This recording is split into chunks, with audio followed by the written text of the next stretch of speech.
Welcome, ladies and gentlemen. It is your boy Shades and Trades here with another video. We do have an update from Ilus, and I do have to go over the Buffalo Fireside Chat's video here that I did watch it yesterday. I was like, you know what? I'm not going to put this into Notebook LM and have the AI read it out. That's just disrespectful to his 2-hour length video. So instead, we're just going to skip straight to it, and we're going to silence it, no volume. All we're going to do is read what's being said here. Is there evaluation assessment underway for Ilus upon its uplist? Ilus is on a different but very exciting path, in my humble opinion, was the response of, I assume, Backwell or Nick Link. Will we see regular communications from the team, and is the next era kicking off with this recent announcement? I anticipate that the current progress, which is the culmination of years of effort, will facilitate the closure of additional deals in a timelier manner, consequently leading to an increase in announcements. He could have just said no. That's what that is. Okay, I'm kidding. That's not what it really means. It means yes. That's what it means. It means they will be communicating more. But really, just say yes. Like if I was a CEO, I'd just say yes. But then again, I'm a millennial CEO, I guess. I don't know. Imagine a Gen Z CEO. They would just say yes. How many shares, sir? Yes. That's what they would do. How much should we dilute shareholders? Yes. At least that's my impression of Gen Z. How confident is the management team that H2OO will be able to hold it together and retain full listing regulations and standards? Is this deal contingent on that? With the acquisition of QIND, Fusion Fuel, H2OO, adheres to the standards pertaining to shareholder equity. I neither control nor am I able to comment on the share price. Oh, that is true. Our primary concern is not the maintenance of the listing. Okay, this is either Nick Link or Backwell saying this. Our primary concern is not the maintenance of our listing. Okay, let's look at the share price of H2OO here, because that's big what he's saying there. That's a big deal. He doesn't care about what's the share price? 30 cents.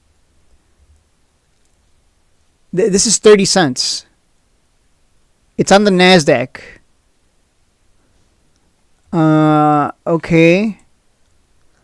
Well, I don't know about you guys, but doesn't this have to be above $1? Or am I insane? Am I insane or why? Huh? Well, it's gonna be, I don't know. Correct me if I'm wrong, but if a stock that's on the NASDAQ goes under $1, it has to get back above it, right? Or it gets delisted, no? I guess it doesn't matter since QND was acquired and it's now part of Fusion Fuel. But either way, that doesn't change that Fusion Fuel share price can get destroyed to pennies. It's already sitting at 30 cents, so interesting. I'm curious to see how this is going to work out. But our primary concern is not the maintenance of our listing. Surprise, surprise. Rather, it is the aggressive growth of our operating businesses, which have been hindered by an exchange that fails to support or reward such growth. That is true. I agree with this. The OTC is not a good exchange if you want to hold the line somewhere in terms of share price, let alone reward growth. A company can grow and grow all they want. As you saw, Sybil is absolutely tanking despite its massive, almost near 100 million in revenue. So I don't know why people always get disappointed. I don't understand. This is supposed to just go to the moon, straight up to dollars. It's the OTC. It's always going to be a pump and dump. And the fact that he recognizes this, the fact that Backwell recognizes this, good to know. But we'll see. Just because you get to a higher exchange does not mean that you're just going to suddenly start going to the moon, right? Let's take a. I want to look at the other side. You guys know I'm not biased. I'm not going to go, oh yeah, we're just going to, go to the moon, guys. I'm not, not going to do that. Mullen, perfect example. Let's look at the profile. What does it say? Oh, it's on the NASDAQ. Oh, it's been around since 2010. Oh, the listing since 2012. Okay. How many reverse splits has this thing done? A ton. What has it been doing? It's just been tanking. But hey, wait. It's been tanking, but Shades, it's a real company, right? With product, absolutely. Production at Fullerton facility to begin mid-2025. More than ramping up the start of U.S. battery production. It's a real company. It got a contract recently as well. and it just continues to tank and reverse split on the shareholders, on the longs. So the longs are still getting destroyed at Mullen, because Mullen shareholders, the difference between Mullen shareholders and Ilus QND, the difference between shareholders is none. There is no difference. Both shareholders of their respective companies' stock believe that their stock is special. Their stock is the one. The difference is one has proven already that it's just going to continue to go down. Mullen, Ilus, when it uplists, we'll see what it does. So I'm just telling you to look both sides of the coin. Just because it goes up to the higher exchange does not mean you're going to be rewarded even if you grow. It doesn't mean anything. Right now, it's AI stocks that are actually the ones that are booming. And last I checked, Ilus is not an AI stock. Is there an acquisition still on the table valued at more than $50 million? I don't know who asked this question. That's a stupid question. That is a dumb question. I am in the mood for some Mambo number 5. Let me put that in another tab. Move it off to the side here. I'm going to listen to that while I do some editing. But yeah, that's a laughable question. Is there an acquisition still on the table valued at more than $50 million? A number of acquisitions can be finalized rather swiftly. More than $50 million? That doesn't mean anything. They're using the number 50 million because they think big numbers equal stock go up. But if you look at IQST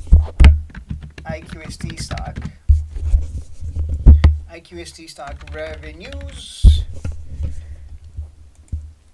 Okay, let me just show you something. Whoa! Look at IQST announces 126% revenue growth to 130 million, on track to reach 290 million in revenue full year 2024 annual forecast. Whoa! 290 million. This stock must be going to the moon, right? It must be. It must be going to the moon. Oh, it's just another penny stock. It pumps and it dumps. Huh. Okay then. Well, that was deflating. I thought it would, I thought big numbers meant we go to moon. Yeah, this is why this question was asked. Because I already know how people think. I've been doing this for almost 4 years. I know how people think. They asked this question because they think, if they do a big 50 million plus acquisition, it's going to, we're going to go to $1. But that's unfortunately not how it works. It'll maybe pump at best and then dump as per usual. That's why they asked that question. Is there an update on the British manufacturer of autonomous vehicles acquisition as per the above? So that's one of the acquisitions apparently. Gotta skip through this guy. I don't want to hear his voice. God, I hate his voice. I'm joking, guys. I don't actually hate his voice. I'm just joking. Oh my God, how many times do I have to skip forward? Now it's loading. When does this guy get to the next question? Okay. When should we expect to hear news on this? Deals will be announced upon completion as requested by shareholders and similar to our approach with Fusion Fuel. So basically, they're going to hit you with it out of nowhere. Good to know.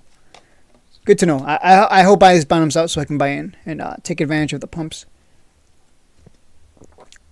What products are being developed and are there any patent applications? Oh, this is a good question because these guys have a bunch of subsidiaries and never list out what's going on with any of them. So what's the next gen E-Raptor? Well, the new E-Raptor vehicle and the new merged Firebug GFR BHP manufacturing facility is in progress, which unlocks a great deal of terms of products. And I will share more details as soon as possible. Okay, so this doesn't mean anything. This is horrible. This is actually...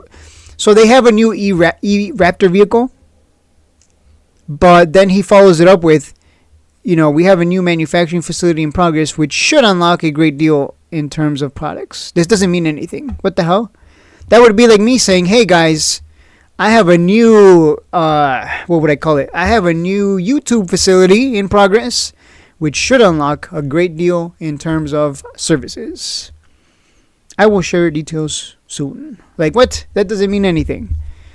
And look, here's the best part. Ready? Here's the best part. If I were to, hey guys, new manufacturing facility in progress for YouTube, the YouTube channel, which will unlock a great deal in terms of products. It doesn't mean anything if the product doesn't sell. So the product has to sell. Don't forget that. Just because they create new product doesn't mean it's not. It doesn't mean it's going to sell and it's not sell. Got to look at both sides. In regards to products, what products are being sold and how are they being marketed? The same products as previously stated and advertised on the respective business website. So basically nothing has changed. That's what that means. Do you have a marketing and IR plan ready to be executed upon uplist? We aim to expedite the current plan, a significant portion of which has yet to be implemented due to aforementioned reasons. Sir, you could just say yes or just say maybe. Do you have a marketing plan and IR plan ready to be executed upon uplist? Why doesn't he just say maybe? Wink. Like, come on. Get out of here. These CEOs can't have fun. I would be a fun CEO. I'd be like, yeah, guys, we're not going to uplist, so dump the shares, because no, I probably can't say that. But I would, wink, wink. You know what I'm saying? I would let you know, like, wink, wink, wink. I'd wink 3 times in a row, so and I would just pretend like I got lemon in my eye. Who was it? Was it Jerry who squirted lemon? Was it lemon in George Costanza's eye, and he's just winking all over the place? That's where I got that from. Can the Ilus team put together an updated 2025 roadmap progress chart together for shareholders? Yes, this will be unveiled early in the new year during the shareholder meeting when much will be clearer. Okay, guys. So you guys know what time it is. You know what time it is. I am excited. I am excited by this right here. This is probably the biggest. I know some of you are like, oh my God, what is this guy going to do? No, don't jump back into the stock. You're going to cause the pumpers to come back in and pump it and dump it. We're not going to buy in anticipation of the shareholder meeting. We're going to buy in anticipation of the anticipators and bag those people. You get what I'm saying? So there's the people that buy in anticipation of the earnings, not the earnings. There's those people that buy in anticipation of the shareholder meeting. We're going to buy before them and then dump it on their heads. Okay? So we're going next level here. This is 4D chess right here. So, back then we would buy in anticipation of earnings with everyone else. We're going to buy before all of that and then dump it on their heads. Of course, that's going to depend on where the share price is at that point. If we get close to the shareholder meeting and the stock is a kaboom over here, I'm not going to buy something that just absolutely ran and is hot on the RSI. Obviously, that it's going to depend entirely on how the share price moves the next couple of months going into the shareholder meeting. But a lot underway, and that's good to know. I'm glad Buffalo Fireside Chats exist in this world. Shout out to him. I doubt he's watching, but without him, we'd be in the dark because I'm too lazy to ask questions. I'm too lazy, and they wouldn't answer, and they would answer in ways that would just be boring. Like, why can't you just say yes? Like, if you ask me, Shades, are you gay? I'd say no. Shades, are you straight? Yes. Like, I'm not gonna go. Yeah. I'm not gonna go. Well, an arrow is straight, and because an arrow is straight, well, as you can see, once the acquisitions are finalized, I will be even straighter. Like, what? What kind of answer is that? You could have just said yes. Okay. So that's the play, guys. Ilus is back on the menu. Gonna keep an eye on it for 002s. Ilus, I'm adding probably 10K if it holds 002s, because that's my rule for this one. I don't trust Ilus as much as AITX. AITX communicates enough that I trust it. I can make 25K next year on AITX. I'm confident about that. Like, you just can't ignore communication and all these pumps. Ilus, I hope you come back from the dead, and I hope you continue to follow through. I've been wrong. Mainly because I don't do my research, if I'm being honest. I don't. I'm just so lazy. I'm just like, please just hold the bottom for me so I can swing you and dump it. Thank you. I'll see you in the next one.